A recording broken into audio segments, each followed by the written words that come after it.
आप शादी, आप जॉब कहीं जाकर लेते हैं तो पता नहीं करते कि मैंने किसके साथ काम करना है, मेरे साथ काम करने वाले कौन होंगे। आप पता नहीं करते कि मेरा बॉस कैसा होगा, हुँ, आपकी तनख्वाह कैसी होगी, आपने अगर उस जॉब को छोड़ना है तो क्या होगा। तो आप शादी में कैसे नहीं पता कर रहे। आपको पता है जब मेरा रिश्ता देखने आए थे तो हुँ, मेरे माँ माँ ने पहले कहा था कि भी हमारी बेटी डॉक्टर है, उसने जॉब करनी है, उसने आगे पढ़ना है लिखना है। और मुझे अपने टू बी हस्बैंड के साथ बिठाया था कि भाई बीबी जितनी बातें करनी है, जो पूछना है अभी कर लो। मैंने हुँ। उसे बताया था, मेरे 3-4 क्वेश्चन थे कि भाई अगर मैं बाहर के मुल्क में जा रही हूँ तो पहले छानबीन कर लो कि डॉक्टर ही है, कहीं कैब ड्राइवर तो नहीं है कि मुझे लेने के देने पड़ बिल्कुल जाए। ऐसा भी होता है। रिसर्च करें आप पूरी अपनी, की लड़की को बाहर भेजना है तो हाँ, ऐसा होता है कि वो उसकी मेंटल कंपैटिबिलिटी क्या है, मेरी अगर यहाँ पे है तो मेरे से थोड़ा आगे उसकी होनी चाहिए सोच समझ एज़ अ डॉक्टर। फिर मैंने कहा था मैंने काम करना है। दूसरा मैंने कहा मैं पूरा एक हम्बल किस्म से ड्रेस अप होती हूँ, लेकिन मैं अपना सर कवर नहीं करती। लोग ये बातें हुँ, नहीं पूछते। मैंने कहा अगर आगे बड़ी उम्र में जाके मुझे करना पड़े, मेरे दिल से अंदर से आवाज़ आए तो मैं करूँगी, लेकिन मैं फिलहाल अपने माँ-बाप के घर में अपने सर के ऊपर दुपट्टा नहीं डालती, लेकिन अपने ऊपर दुपट्टा डालती हूँ। तो क्या बिल्कुल सही, आपकी बिल्कुल सही। अम्मी ने यानी कि मेरी सास ने अगर सर पे दुपट्टा डाला तो क्या मुझे डालना तो नहीं पड़ेगा? हुँ, फिर मैंने पूछा जी आप स्मोकिंग तो नहीं करते? आपने कुरान कितनी तफसीर के साथ पढ़ा?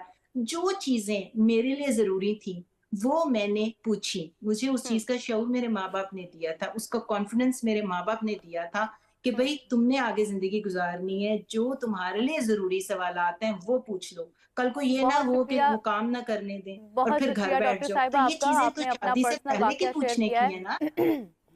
बहुत अच्छे आपका पॉइंट्स बहुत हैं मीरा शुक्रिया, बहन के, बहुत बहुत बहुत इम्पोर्टेंट शुक्रिया पॉइंट्स हैं और मैं डॉक्टर चाह रही थी शबाना। कि मैं मिसेज़ खान के ऊपर इस हवाले से बात और एक करूँ। और चीज़ मैं ऐड करना चाहूँगी मिसेस खान, आप इस हवाले से बताइए, और ये भी मैं आपको बताती चलूँ कि आप इस हवाले से भी बताइए कि जो सीएसएस ऑफिसर्स होती हैं फीमेल्स, एएसपी हैं या एसपी बन गई है, तो उनकी शर्म हया का जो लेवल है वो आप कैसे इवैल्यूएट करेंगी? शर्म हया तो एक इंसान की नजरों में होती है, उसकी अदा में होती है, उसकी बातों में होती है, उसके कपड़े ओढ़ने और पहनने के अंदाज में होती है। शर्म हया सिर्फ दुपट्टा ओढ़ना और पूरा कवर करके नहीं। कैसे बात कर रही हैं आप, कैसे अल्फाज चुन रही हैं, आपकी बॉडी लैंग्वेज क्या है, आपके आपका लिबास कैसा है, आपने अपने आप को कितना ढका हुआ है और कितना उरियां हो रही हैं, आप कितना अपने आप को मतलब पब्लिकली अपने आप को एक्सपोज कर रही हैं। हुँ, ये सारी बातें शर्म हया में आती हैं। आपके बात करने का तरीका, आपके उठने बैठने का, आप बैठती किस तरह है, आप कितना, आपके तौर तरीके कैसे हैं, आप इवन आप पानी पीती हैं तो उसमें भी तौर तरीके होते हैं। आप एक ग्लास में 3 दफा सांस लेती हैं। तो ये सारी चीजें आपको पूरी चीजें मिलाकर ही शर्म हया कहलाती है। ये नहीं कि आप सर पे दुपट्टा लिए हुए और नीचे हर वक्त नजरें नहीं। आपको बाज दफा मर्द के सामने आंखों में आंखें डाल के भी बात करना पड़ती है। उसमें भी आपका एक लिहाज होता है, बिल्कुल ठीक उसको बात। पता होता है आपका क्या टेम्परामेंट है, आप हुँ, क्या कन्वे करना चाह रही हैं, आप किस तरह बात कर रही हैं। तो ये सारी चीजें शर्म हया में आती हैं। क्या हम बाहर निकल के मर्दों से बात नहीं करते, क्या हम बाहर हुँ, निकलते डॉक्टर के पास नहीं जाते, क्या हम बाहर निकलते हुए हुँ। सब्जी वगैरह ये वो कपड़े वाले के पास, इसके पास, उसके पास, हर आदमी से इंटरेक्ट करते हैं। तो उसमें हमारी शर्म और हया भी होती है।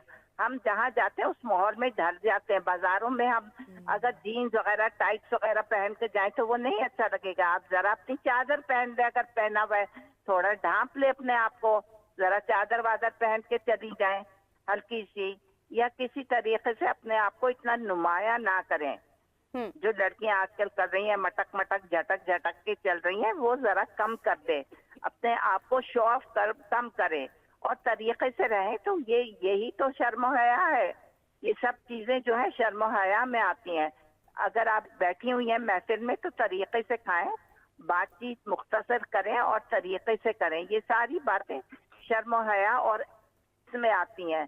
तो ये ओवरऑल चीजें मिलाकर शर्म हया कहलाती है।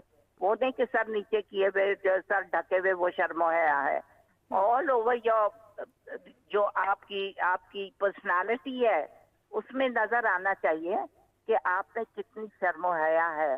Personality counts, your way of speaking counts, your way of talking, walking, everything उसमें हुँ। आ जाती है शर्म हया। पता चल जाता है ये औरत किस तरह चल रही है, किस तरह बात कर रही है, किस तरह उठ रही बैठ रही है, किस नजर से देख रही है। आदमी एक मिनट में पकड़ लेता है और औरत भी बड़ी होशियार है, उसको भी एक सेकंड में पता चल जाता है। तो शर्म हया का तो पैमाना जो है वो ओवरऑल है, इट्स नॉट दैट। लेकिन मिसेस खान फिर कॉन्फिडेंस क्या चीज है? अगर कोई लड़की कॉन्फिडेंट है, एक तरफ एक कॉन्फिडेंट लड़की है, दूसरी तरफ एक पूरी ढकी छुपी और नजरें नीचे की बैठी लड़की है, लेकिन इसकी क्या गारंटी है कि उसमें शायद कॉन्फिडेंस की कमी है इसलिए वो ऐसी बैठी है? तो क्या यही लेबल है कि हम उसको समझें कि वो शर्मो हया में, और जो लड़की है कॉन्फिडेंट बैठी है उसमें शर्मो हया नहीं कि वो बातचीत इस तरह करे, विद कॉन्फिडेंस मर्द से बात करे, विद कॉन्फिडेंस। कॉन्फिडेंस होगा तो उसको पता चलता है ये औरत एक पढ़ी लिखी है, इसमें कॉन्फिडेंस है, इसको हम बेवकूफ नहीं बना सकते। औरत में कॉन्फिडेंस होना बहुत जरूरी है। कॉन्फिडेंस के बगैर तो वो कहीं काम नहीं कर सकती। कॉन्फिडेंस नहीं होगा वो कुछ भी नहीं कर सकती। Most important thing is the confidence in a woman. अगर कॉन्फिडेंस होगा तो वो हर जगह कामयाब होगी। नहीं, लेकिन मोस्टली कॉन्फिडेंट लड़कियों को बेहया भी कहा जाता है, तो क्या वो बेहया ही है? कॉन्फिडेंस तो बहुत जरूरी है औरत के लिए।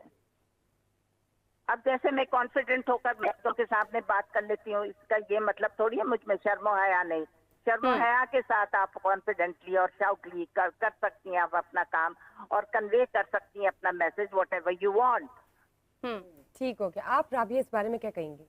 और कोई ऐसा पेशेंट आपके पास आया जिसने रिजेक्शन ली हो, कोई ऐसा क्लाइंट, और उसकी वजह से मैं क्या बल्कि अभी यही सोच रही थी कि हमने पेरेंट्स के हर तरह से एवेल्युएट करते हैं लड़की को, अपेयर कैसी हो रही है, बैठ रही है, उठ रही है, खा रही है, पी रही है, क्या लिया क्या नहीं लिया उसने, क्या अचीव कर लिया उसने लाइफ में, क्या नहीं किया। जो दूसरा इम्पॉर्टेंट टॉपिक है ना वो ये कि उसकी एज जो है ना वो लोगों को बहुत मैटर करती है।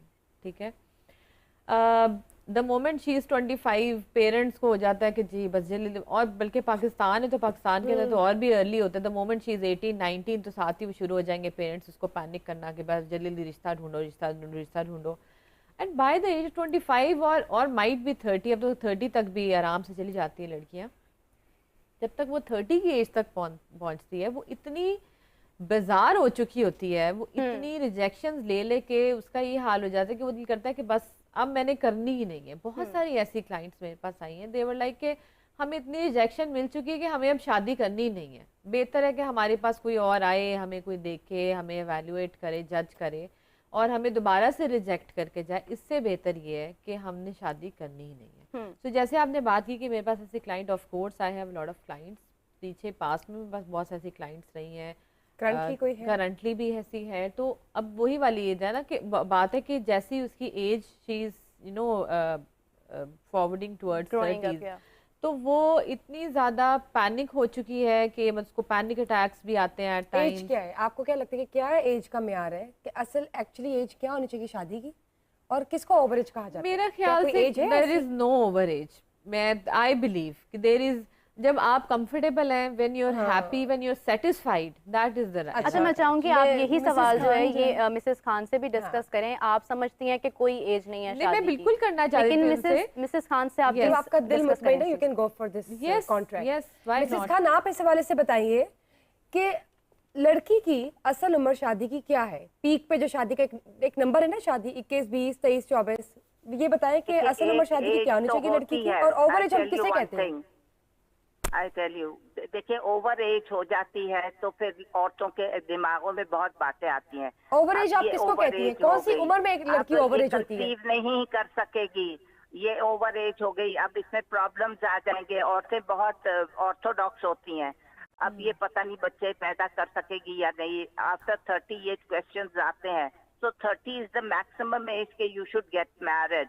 यानी कि 30 के बाद आप ओवर एज हो जाती है और आप एक स्टेटस आपको मिल जाता है, आपकी पढ़ाई वगैरह, आप मैच्योर हो गई होती हैं। And it is now high time that you must get married. After 30 it becomes difficult, क्योंकि आदमी भी बाय द एज ऑफ 30 शादी कर लेते हैं। माँ भी बहुत ज्यादा कंसर्न्ड होती हैं, बच्चे लड़के भी किसी पोजीशन पर आ जाते हैं पढ़ाई करके, वो भी अब जॉब शुरू कर देते हैं।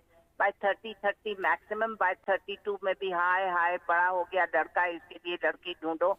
तो वो एक एज होती है, सर्टेन एज, जहाँ पे लड़के और लड़कियों की शादियां कर देनी चाहिए, वरना वाह वेला बड़ा मचता है कि भाई ये क्या हो गया, अभी तक लड़की की शादी